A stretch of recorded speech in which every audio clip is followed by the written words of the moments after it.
इन्फोसिस के फाउंडर नारायण मूर्ति ने हफ्ते में 70 घंटे काम करने की बात कही थी। उस वक्त इसका खूब विरोध हुआ, लेकिन अब कर्नाटक सरकार इसी दिशा में एक बड़ा कदम उठाने की तैयारी में है। सरकारी प्रस्ताव के मुताबिक आईटी सेक्टर के लिए काम के घंटे 10 से बढ़ाकर 12 घंटे किए जा सकते हैं। इस पर यूनियंस और आईटी सेक्टर के जो कर्मचारी हैं वो भड़क उठे हैं। कहा जा रहा है कि ये मॉडर्न डे स्लेवरी जैसा है। तो क्या वाकई आईटी सेक्टर में वर्किंग आवर्स बढ़ाने की सच में ज़रूरत है? और जो गवर्नमेंट इसे ईज़ ऑफ डूइंग बिजनेस से जोड़ रही है, क्या वाकई में अगर काम ज़्यादा घंटे किया जाए तो उससे प्रोडक्टिविटी बढ़ जाती है? क्योंकि बहुत सारी रिपोर्ट्स इसकी ठीक विपरीत बात कहते हैं कि ज़्यादा काम प्रोडक्टिविटी बढ़ाएगा नहीं, बल्कि आपको स्ट्रेस में डाल सकता है, एंग्जाइटी हो सकती है, प्रोडक्टिविटी प्रभावित हो सकती है। लेकिन ज़्यादा काम करने के दुनिया में उदाहरण भी हैं और इस तरह के रूल्स भी हैं। तो क्या है दरअसल असल बात जो इस पूरे बहस के बाद उभर कर सामने आ रही है? आज मैं करूंगा खास मेहमानों के साथ चर्चा। मेरा नाम है दीपक डोभाल, आप देख रहे हैं आपकी खबर आपका फायदा। फटाफट लौट रहे हैं, आप ये रिपोर्ट देखिए।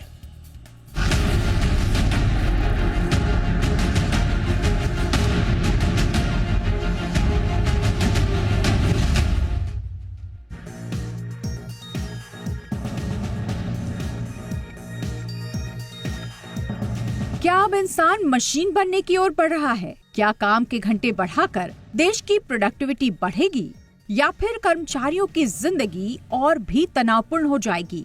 इन सवालों की चर्चा पूरे देश में हो रही है। वजह है कर्नाटक सरकार का वो प्रस्ताव जो काम के घंटों और ओवरटाइम की सीमा बढ़ाने की तैयारी में है। इससे पहले आंध्र प्रदेश सरकार ने भी काम के घंटे बढ़ाने की बात कही थी, जिसका जमकर विरोध हुआ था। अब कांग्रेस शासित कर्नाटक सरकार वर्किंग आवर्स के मौजूदा ढांचे को बदलने पर विचार कर रही है। इसके लिए Karnataka shops and commercial establishment act 1961 और उससे जुड़े 1963 के नियमों में संशोधन की योजना बनाई जा रही है। इस प्रस्ताव के लागू होते ही कर्मचारियों के लिए हर दिन काम करने के घंटे 9 से बढ़कर 10 हो जाएंगे। वहीं ओवरटाइम की सीमा भी 12 घंटे तक पहुंच जाएगी। इतना ही नहीं, 3 महीने की ओवरटाइम सीमा भी 50 घंटे से सीधा 144 घंटे तक पहुंच सकती है। सरकार की दलील है कि इस कदम से आईटी और सर्विस सेक्टर में ईज ऑफ डूइंग बिजनेस को बढ़ावा मिलेगा, यानी व्यापार करना आसान होगा, नौकरियां बढ़ेंगी, निवेश आकर्षित होगा। लेकिन इस प्रस्ताव के सामने आते ही देश भर में बहस छिड़ गई है, खास तौर पर सोशल मीडिया पर। सोशल मीडिया प्लेटफॉर्म पर लोगों ने कर्नाटक सरकार की इस योजना की तीखी आलोचना की है। ट्रेड यूनियंस और सिविल सोसाइटी ग्रुप्स ने सरकार के इस फैसले का खुलकर विरोध किया है।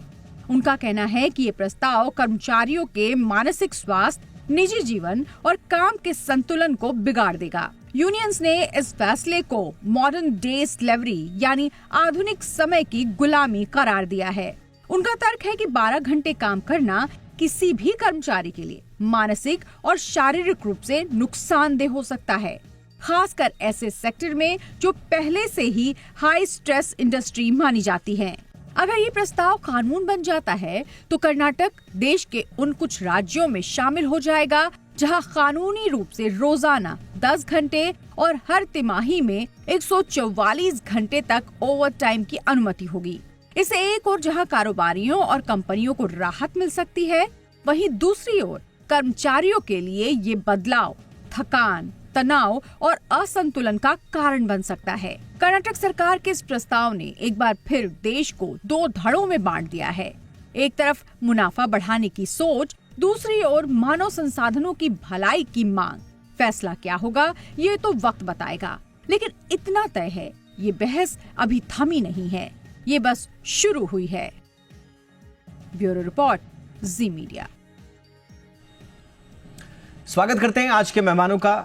हमारे साथ जुड़ रहे हैं doctor Ganesh Natarajan, founder 5F world and chairman Honeywell automation India limited के।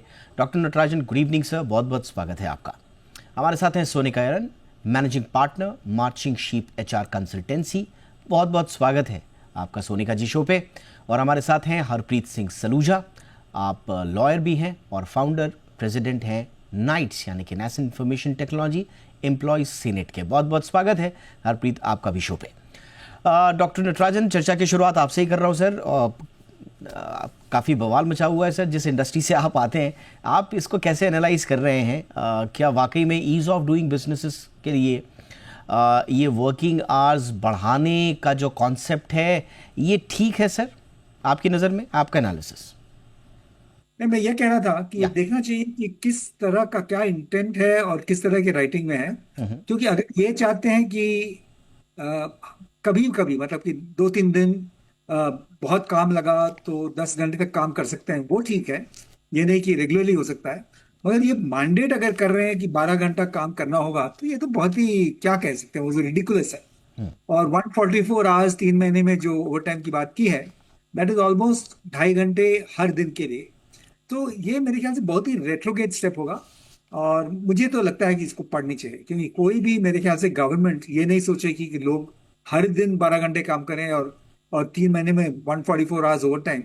हालांकि पेमेंट तो होगा जरूर, मगर पेमेंट से, जैसे आपने कहा, अब जो मानसिक जो हेल्थ है या फिजिकल हेल्थ है, उस पर अगर असर पड़े तो इसका कोई जस्टिफिकेशन नहीं। तो मुझे भी ये, जैसे आपने कहा, ये मुझे बहुत बहुत ही रिडिकुलस लगा।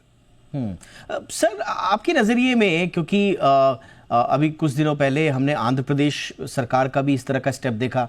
वहाँ पर कहा गया कि चलिए, मैन्युफैक्चरिंग से जुड़े हुए लोग हैं, मजदूरी से जुड़े हुए लोग हैं, तो वहाँ से प्रोडक्टिविटी का कैलकुलेशंस को उस हिसाब से आंका जा सकता है। बट सर्विस इंडस्ट्री में क्या ऐसा हो सकता है? आईटी सेक्टर में क्या ऐसा हो सकता है? क्या कोई ऐसी स्टैब्लिश थ्योरी है या अंडरस्टैंडिंग है with in IT sector also कि अगर आप ज़्यादा काम करवा रहे हैं कर्मचारियों से, तो आउटपुट ज़्यादा अच्छा आएगा और प्रोडक्टिविटी बढ़ी आएगी? क्या ये अंडरस्टैंडिंग या कोई फाइंडिंग्स आपकी नज़र में है सर? नहीं नहीं, बिल्कुल नहीं। और आप वेस्टर्न वर्ल्ड को देखिए तो कोई भी दिन में 8 घंटा से ज्यादा काम नहीं करता है, और सैटरडे संडे को भी काम नहीं करते हैं। ये जरूर है कि हमारे इंडस्ट्री में काफी लोग परिश्रम करते हैं, और कभी कभी हमारे साथ भी हुआ है कि 70-80 घंटा काम करना पड़ता है। मगर ये रेगुलर बेसिस पे तो हो ही नहीं सकता। और उस और जब आगे बढ़ते हुए आप सोचेंगे कि आईटी सेक्टर को फिर से बहुत अट्रैक्टिव बनानी है, लोग, बच्चों को, युवाओं को काम करने के लिए, तो ये ऐसे स्टेप्स अगर लेंगे तो ना आप अट्रैक्ट कर पाएंगे ना रिटेन कर पाएंगे। तो ये बहुत ही गलत होगा।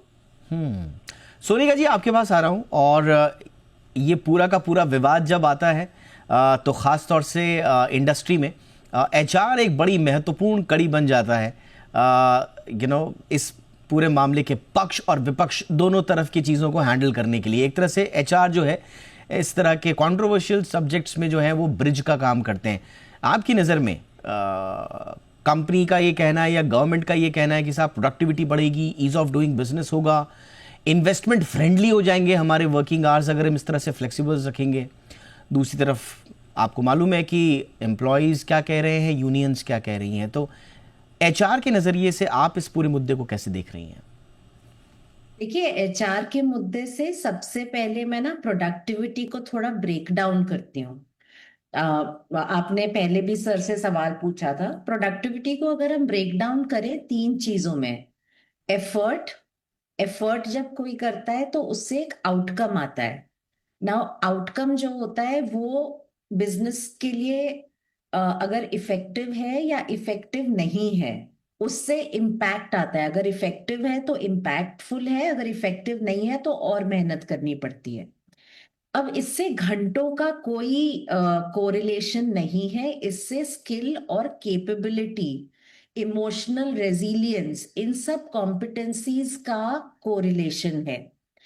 तो मेरा ये मानना है कि एचआर को आज एक बैलेंसिंग रोल प्ले करना है, जहां पे उनको ये चीज ड्राइव करनी है कि देखिए, अगर आपने 12 घंटे एक्सटेंड कर दिया, अगर आपने लोगों को जबरदस्ती काम करवा भी लिया 12 घंटे, ये कितने दिन सस्टेनेबल है? कितने लोग, कितने दिन लोग काम कर पाएंगे? अगर लोग इसलिए थक के, हार के, बर्नआउट होके रिजाइन करके चले गए, तो आपको फिर से वो जो साइकिल है ना of keeping on hiring people and then training people, तो उसमें तो आपका प्रोडक्टिविटी लॉस होगा ही। तो किसका फायदा होगा? That is number one. Number two, ये जो ईज ऑफ डूइंग बिजनेस की वजह से हम कह रहे हैं कि हम ये करना चाहते हैं, ease of doing business is not just कि हमारे पास एक कंपनी में लिमिट, मतलब हम अपनी वेज कॉस्ट बढ़ा रहे हैं इसलिए हमारी प्रॉफिटेबिलिटी बढ़ रही है। ईज ऑफ डूइंग बिजनेस तब भी इंप्रूव होएगी अगर हमारे पास वर्कफोर्स है जो कि मोटिवेटेड है, अलाइंड है, और प्रोडक्टिविटी का मतलब अच्छा काम कर रही है, डिलीवरी दे रही है जो कि क्लाइंट्स को टाइमली सॉफ्टवेयर या एप्लीकेशंस या वेबसाइट या सॉल्यूशंस टाइमली दे रहा है, राइट? तो आई थिंक ये जो ईज ऑफ डूइंग बिजनेस का जो डेफिनेशन है, it is not just number of hours. तीसरी चीज मैं बोलूंगी, देखिए हर पहलू के, हर कॉइन के दो साइड्स होते हैं। ऐसा क्यों कंपनीज मजबूर हो रही हैं सोचने पर कि लोगों का टाइम एक्सटेंड करें? इसमें थोड़ा बहुत वर्कफोर्स को भी सोचने का मैं बोलूंगी, क्योंकि एब्सोल्युटली, देखिए बीच में मूनलाइटिंग और एब्सोल्युटली मैम, यानी कि इसके फिर अब कई और दूसरे पर्सपेक्टिव्स भी खुल रहे हैं। बट हरप्रीत, मैं अब आपके पास आना चाहूँगा। आपके मेजर कंसर्न्स क्या हैं? आपका, मेरा मतलब है कि जो जितनी आप मेरे ख्याल से डायरेक्टली इसमें इन्वॉल्व ना भी हों तो भी जो एम्प्लॉयज़ एसोसिएशंस हैं और जो जितने भी संगठन इसका विरोध कर रहे हैं, उनका मैं आपके नज़रिए से पॉइंट समझना चाहूँगा।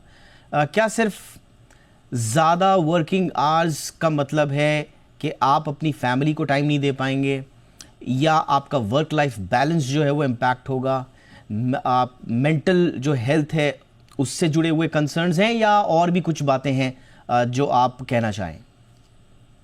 दीपक जी, धन्यवाद सर्वप्रथम शो पर आमंत्रित करने के लिए। जी। थोड़ा जो प्रोडक्टिविटी का फैक्टर यहाँ पर सामने आया है, मैं उसके लिए एक लाइन सेंटेंस आपको बताना चाहूंगा कि अगर कर्नाटका स्टेट गवर्नमेंट का ये कहना है कि 10 घंटे काम, अगर हम शॉप एंड एस्टेब्लिशमेंट एक्ट में अमेंडमेंट ले आए और उसमें 9 घंटे की जगह हम 10 घंटे लिख दें या 12 घंटे लिख दें, इससे अगर प्रोडक्टिविटी इंक्रीज हो जाएगी, तो ये कहना सरासर गलत है। क्योंकि अगर आपके पास में उतने काम करने के लिए रिक्वायरमेंट है लोगों की, तो फिर अनएम्प्लॉयमेंट रेट ज्यादा क्यों हो रहा है? आप नए लोगों को एम्प्लॉय कीजिए, सबको 8 या 9 घंटे के शिफ्ट में काम करने दीजिए। जहां पर हम देखते हैं कि जो प्रोग्रेसिव कंट्रीज हैं, जहां पर अभी 4 डेज वर्किंग की बात हो रही है कि हम एक वीक में 4 डे में काम करेंगे, तो वहां पर ये एक ऐसा अमेंडमेंट लेकर आना कि जो हमारी प्रोग्रेसिव सोच को ना दिखाए और हमें बैकवर्ड ले जाए, कि हम आज के डेट में कॉन्ट्रेक्चुअल ऑब्लिगेशन में बंधे होते हैं।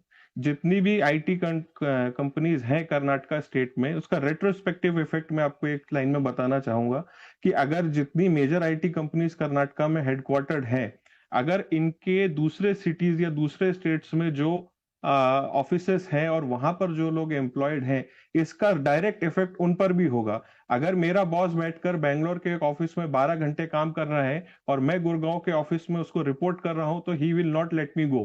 वो मुझे 12 घंटे से ज्यादा जाने की इजाजत ही नहीं देगा कि आप यहां से लॉग आउट करके चले जाइए। दूसरी चीज, जहां तक इस एक्ट में ऑलरेडी मेंशन है कि अगर आप 48 आवर्स के बियॉन्ड काम करते हैं तो आपको ओवर टाइम मिलना चाहिए, वो किसी भी आईटी कंपनी में प्रोवाइड नहीं किया जाता है। It is on record. और आप किसी भी एम्प्लॉय का सैलरी स्लिप उठा के देख लीजिए, टीसीएस हो, इन्फोसिस हो, विप्रो हो, कोई भी बड़ी आईटी कंपनी हो, कोई भी अपने एम्प्लॉयज को जो इस एक्ट को मतलब ब्रीच करते हुए 48 आवर्स से ज्यादा हफ्ते में काम कर रहे हैं, आज तक किसी आईटी एम्प्लॉय को ओवर टाइम बेनिफिट प्रोवाइड नहीं किए गए। जहां तक दूसरी बात आती है, टाइम जो कंजम्पशन जाता है जब हमें ऑफिस, घर से निकल के ऑफिस पहुंचते हैं, वो टाइम भी फिर गवर्नमेंट को इंक्लूड करना चाहिए और उस पर भी ध्यान देना चाहिए।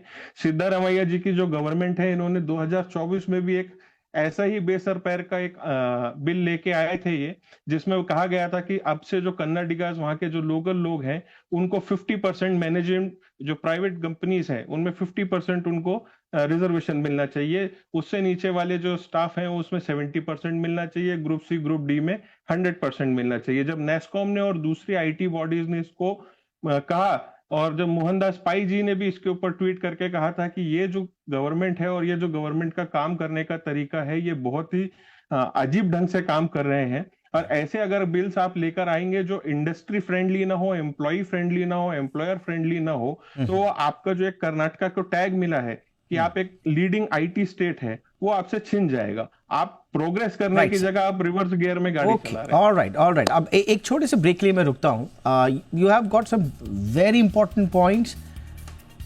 अब एक पॉइंट आईटी इंडस्ट्री वाले भी कह रहे हैं कि खास तौर से आईटी सेक्टर को extended hours during peak periods, जैसे कि ग्लोबल आउटेजेस के टाइम पर हम देखते हैं, माइक्रोसॉफ्ट का ही आप रिसेंट आउटेज का एग्जांपल देख लीजिए, बहुत सारे रिपोर्ट्स में इस तरह का जिक्र किया गया है।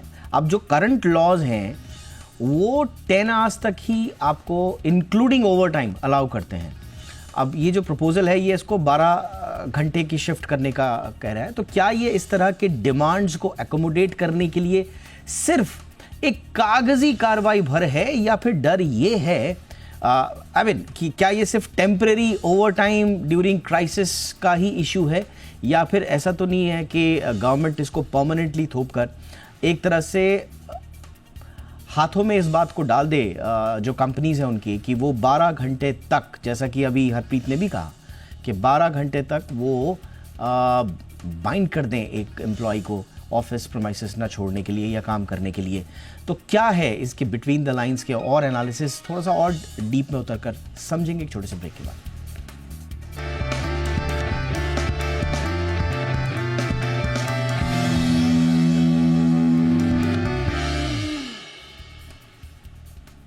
ब्रेक के बाद आपका स्वागत है।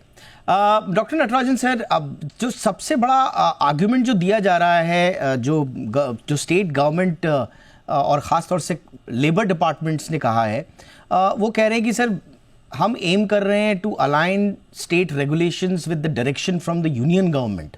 ये कह रहे हैं कि साहब यूनियन गवर्नमेंट ने ही ऐसा डायरेक्ट किया है हमको, और बहुत सारे ऑलरेडी जो स्टेट्स हैं उन्होंने ऑलरेडी इस तरह के स्टेप्स उठाए हैं, इंक्लूडिंग छत्तीसगढ़, गुजरात, महाराष्ट्र, उत्तर प्रदेश, उत्तराखंड, इस तरह का बात कही जा रही है। क्या वाकई में सर आपकी नज़र में या आपकी जानकारी में भारत सरकार ने कोई स्टेट्स को कोई ऐसा डायरेक्शन दिया है कि आप वर्किंग आवर्स को अमेंड करिए और अलाइन कीजिए जो वक्त की ज़रूरत है या इंटरनेशनल स्टैंडर्ड्स हैं? नहीं, दो चीजें हैं। एक तो मेरे ख्याल से कोई सेंट्रल गवर्नमेंट ऐसा नहीं कहेगा, क्योंकि बिल्कुुल गलत एडवाइस होगा, जो हमारी गवर्नमेंट तो जरूर नहीं करेगी। और दूसरा, इंटरनेशनल स्टैंडर्ड कहाँ है? अब इंटरनेशनल स्टैंडर्ड तो जैसे हरप्रीत जी ने कहा, अभी तो फ्रांस वगैरह में 3.5 या 4 दिन काम करने की योजना चल रही है।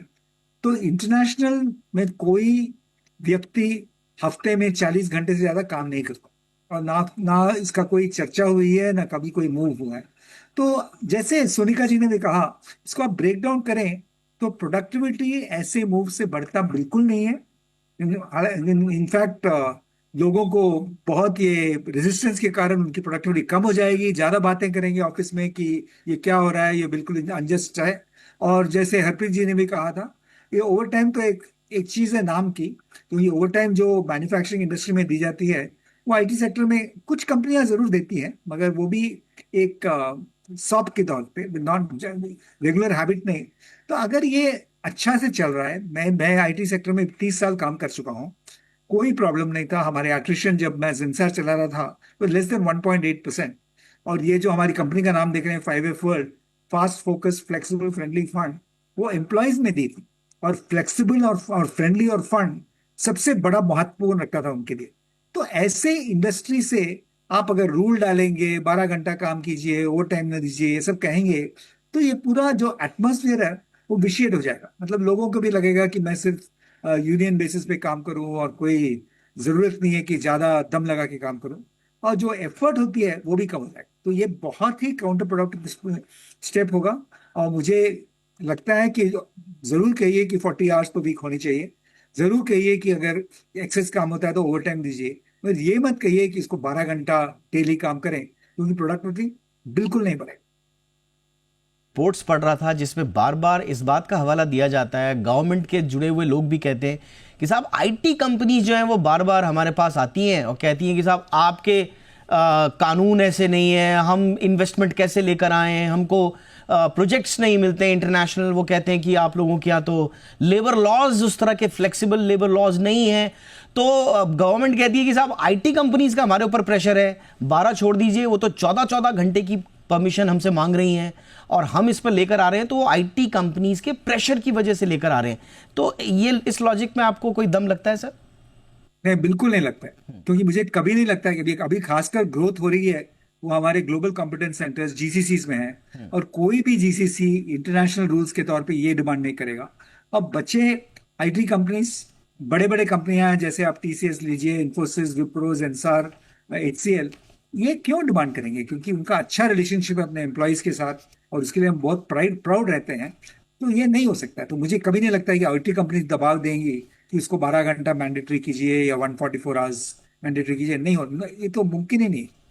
Absolutely sir. सोनिका जी, अब क्योंकि ज़्यादा कामकाज के घंटों को, जैसा मैंने बताया कि अक्सर ये जोड़ा जाता है आपकी प्रोडक्टिविटी से, और ये भी कहा जाता है कि जिस कंपनी में इस तरह की फ्लेक्सिबिलिटीज़ हैं वो कंपनी ज़्यादा आगे बढ़ती है, ग्रोथ अच्छी करती है, ये बार बार कहा जाता है। एंड एचआर डिपार्टमेंट को बाकायदा इस बात का जिम्मा भी दिया जाता है कि वो एम्प्लॉयज़ के साथ बैठ के उनके साथ टर्म्स एंड कंडीशंस को शेयर करके उनको कन्विंस करें कि ये कंपनी के और एम्प्लॉय दोनों के हित में है। क्या कभी एचआर डिपार्टमेंट्स की ओर से कंपनी के रूल्स पर सवाल उठाए जाते हैं या नहीं, या एचआर डिपार्टमेंट सिर्फ कंपनी एक आइडिया लेकर आई और उसको सिर्फ इंफॉर्मेशन को पास ऑन कर देना एम्प्लॉय तक, यहीं तक सीमित होती है एक एचआर की भूमिका? या कभी कभी आप कंपनी को वस्तु स्थिति से अवगत कराने की कोशिश भी करते हैं कि सर क्या बात कर रहे हो आप, इंटरनेशनल स्टैंडर्ड्स कुछ और हैं आप, ऐसा कुछ होता है? Ma'am, I am just curious about it. उसके लिए आपको एचआर कंपनी, रादर एचआर लोगों से बहुत ज्यादा बात करनी चाहिए टू अंडरस्टैंड कि वो लोग क्या क्या करते हैं। वो बहुत कुछ इन्फ्लुएंस करते हैं।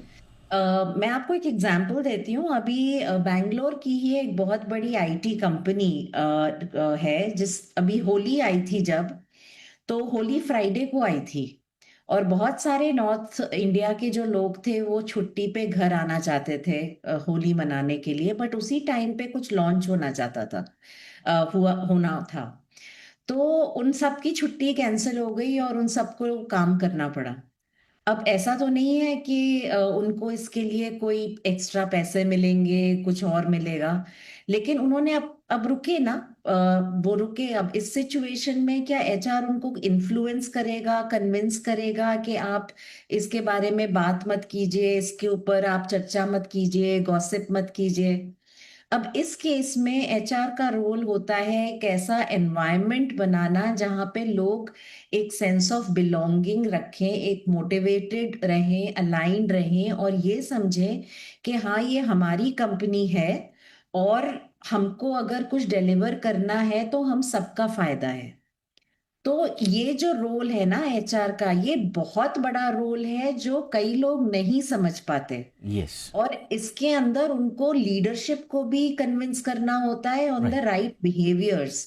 मैं बिल्कुल मैम, और मेरा सवाल पूछने का मकसद ही ये था क्योंकि इस पूरी बहस में लोग एचआर डिपार्टमेंट को अक्सर उनकी भूमिका को संदिग्ध मानते हैं।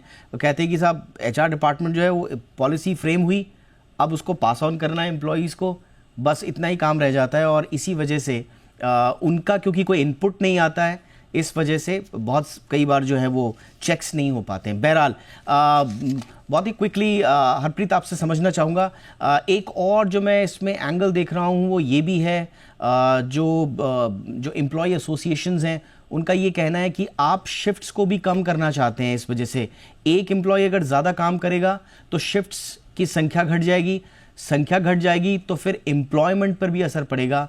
30 से 40%, एक छोटा सा मैं कहीं एक एस्टिमेट पढ़ रहा था कि नौकरियों पर ख़तरा भी हो सकता है, क्योंकि एक ही व्यक्ति इतना काम कर रहा है तो नए लोगों की आवश्यकता आपको उतनी कम पड़ेगी। तो क्या एम्प्लॉयमेंट पर भी इसका कोई असर है हरप्रीत? जी 100% दीपक जी, आईटी सेक्टर में ऑलरेडी लोग 12-12, 14-14 घंटे, कुछ ऐसे भी एम्प्लॉइज है जो 16 घंटे की शिफ्ट भी करते हैं जब रिक्वायरमेंट हो। लेकिन नॉर्मली मैं आपको बोलूं तो कोई भी आईटी एम्प्लॉय करेक्टली 9 घंटे के टाइम होने के बाद लॉग आउट नहीं करता है। जब वर्क फ्रॉम होम की बात आई थी तो 17-18 घंटे की भी शिफ्ट लोग कर रहे थे, और अभी वर्क फ्रॉम ऑफिस वापस आया है तो उसमें भी वो लोग 12 घंटे से कम की शिफ्ट कोई आईटी एम्प्लॉय आज के डेट में नहीं कर रहा होगा, ये मैं गारंटीड कह सकता हूँ आपसे। और यही मैंने आपको पहले भी कहा अभी जस्ट प्रोग्राम में कि अगर गवर्नमेंट चाहती है कि ये जो वर्किंग आवर लिमिट है ये 12 घंटे या 14 घंटे कर दी जाए, वो सिर्फ उसका पीछे का एक मकसद यही है कि कहीं आईटी एम्प्लॉयज एकजुट होकर अगर ओवर टाइम के लिए प्रोटेस्ट कर दे और डिमांड करने लगे, तो गवर्नमेंट ने उनको एक आईटी कंपनीज को सेफ साइड ये रख दिया है कि चलिए 12 घंटे 14 घंटे तक आप इनसे काम करा लीजिए और आपको इनको ओवर टाइम नहीं देना पड़ेगा। अगर इंडस्ट्री की या गवर्नमेंट ने कुछ तो डेटा देखा होगा तब इस रिक्वायरमेंट के ऊपर वो आए होंगे कि ये वर्किंग आवर्स 12 या 14 आवर्स करने की जरूरत है, तो फिर उतने लोगों को अकोमोडेट करके एम्प्लॉय क्यों नहीं किया जा रहा है? अगर एक पर्सन 12 घंटे काम करेगा तो आप 3 लोगों से कितना काम करा सकते हैं, उसके हिसाब से एक पर्सन का एम्प्लॉयमेंट। मुझे लगता है कि बहुत सारे ऐसे एंगल्स हैं जिसमें आगे आने वाले समय में चर्चा होगी। बहरहाल आज आप तीनों ने अपना नजरिया हमारे दर्शकों के सामने रखा, बहुत बहुत धन्यवाद। Thank you so much Harpreet, वक्त निकाला आपने। Sonika ji, thank you so much for your time. Doctor Natarajan, thank you so much sir for your time. Show में इतना ही, नमस्कार।